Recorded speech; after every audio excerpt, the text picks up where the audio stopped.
Hi hello నమస్తే అస్సలాము అలైకుం. Welcome back to my channel.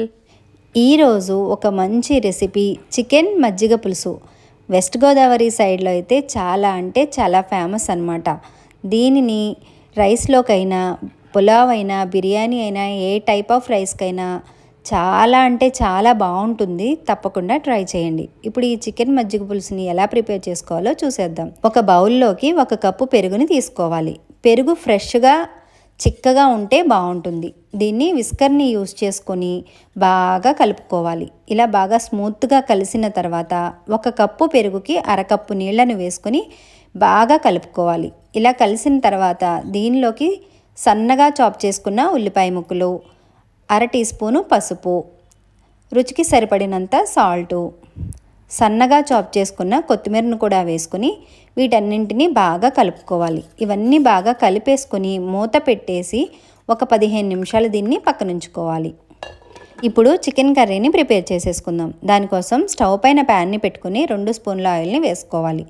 Oil heat అయిన తర్వాత ఒక 2 రెమ్మల కరివేపాకుని అలా తుంచుకుని వేసుకుంటే స్మెల్ చాలా బాగుంటుంది. ఇది కొంచెం ఫ్రై అయిన తర్వాత మీడియంగా కట్ చేసుకున్న 2 ఉల్లిపాయలు అలాగే 3 పచ్చిమిర్చి ముక్కల్ని వేసుకొని ఒకసారి కలుపుకొని మూత పెట్టేసి ఒక 5 నిమిషాలు కుక్ చేసుకోవాలి. 5 నిమిషాల తర్వాత చూడండి ఇలా గోల్డెన్ కలర్లోకి వచ్చిన తర్వాత 1 స్పూను అల్లం వెల్లుల్లి పేస్ట్ని వేసుకొని పచ్చివాసన పోయేంత వరకు ఫ్రై చేసుకోవాలి. ఇది ఫ్రై అయిన తర్వాత ఇక్కడ నేను 1/2 కిలో బోన్లెస్ చికెన్ని యూస్ చేస్తున్నాను. మీరు చికెన్ అన్ని పార్ట్స్ని కూడా వేసుకోవచ్చు.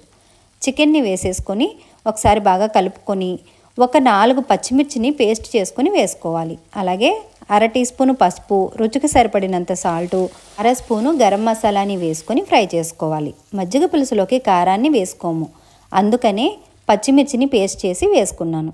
ఇప్పుడు మూత పెట్టేసి ఒక 5 నిమిషాలు కుక్ చేసుకోవాలి. 5 నిమిషాల తర్వాత చికెన్లో నుంచి వాటర్ అంతా బయటకు వచ్చేసింది. ఇప్పుడు దీనిలోకి 1/2 గ్లాసు వాటర్ని వేసుకొని బాగా కలుపుకొని మూత పెట్టేసి మరొక 5 నిమిషాలు కుక్ చేసుకోవాలి. వాటర్ వేసుకొని కుక్ చేసుకోవడం వల్ల కర్రీ కలర్ అనేది కొంచెం మారుతుంది. ఈ కలర్ కోసమే వాటర్ని వేసుకొని కుక్ చేసుకోవాలి. ఇప్పుడు 5 నిమిషాల తర్వాత చూడండి కర్రీ అయితే రెడీ అయిపోయింది. ఇప్పుడు స్టవ్ ఆఫ్ చేసేసుకొని దీన్ని పక్కన పెట్టుకోవాలి.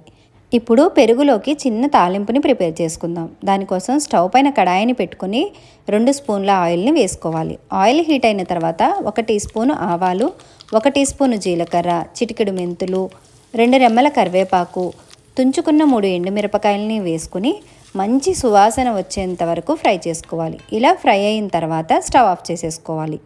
ఇప్పుడు ముందుగానే ప్రిపేర్ చేసుకున్న పెరుగులోకి ఈ చికెన్ కర్రీని అలాగే తాలింపుని కూడా వేసేసుకొని బాగా కలుపుకోవాలి.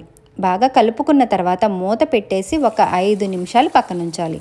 అలా 5 నిమిషాలు పక్కనుంచితేనే మజ్జిగ పులుసుకి మంచి టేస్ట్ అనేది వస్తుంది. అంతేనండి, చాలా సింపుల్ కదా చికెన్ మజ్జిగ పులుసుని ప్రిపేర్ చేసుకోవడం. ఇంకేముంది, దీన్ని సర్వింగ్ బౌల్లోకి తీసుకుని సర్వ్ చేసేయడమే. దీనిని వెంటనే సర్వ్ చేసే కన్నా 1 గంట తర్వాత కనుక సర్వ్ చేస్తే దీని టేస్ట్ ఇంకా బాగుంటుంది. చాలా సింపుల్గా చికెన్ మజ్జిగ పులుసు అయితే రెడీ అయిపోయింది. నేను చేసిన ఈ రెసిపీ మీకు నచ్చిందనే అనుకుంటున్నాను. నేను చేసిన ఈ రెసిపీని లైక్ చేయండి, అలాగే మీ ఫ్రెండ్స్ అండ్ ఫ్యామిలీతో షేర్ చేసుకోండి. మీరు కూడా తప్పకుండా ట్రై చేయండి. ఇలాంటి మరిన్ని రెసిపీస్ కోసం నా ఛానల్ని సబ్స్క్రైబ్ చేసుకోండి. Thank you. అల్లా హాఫీజ్.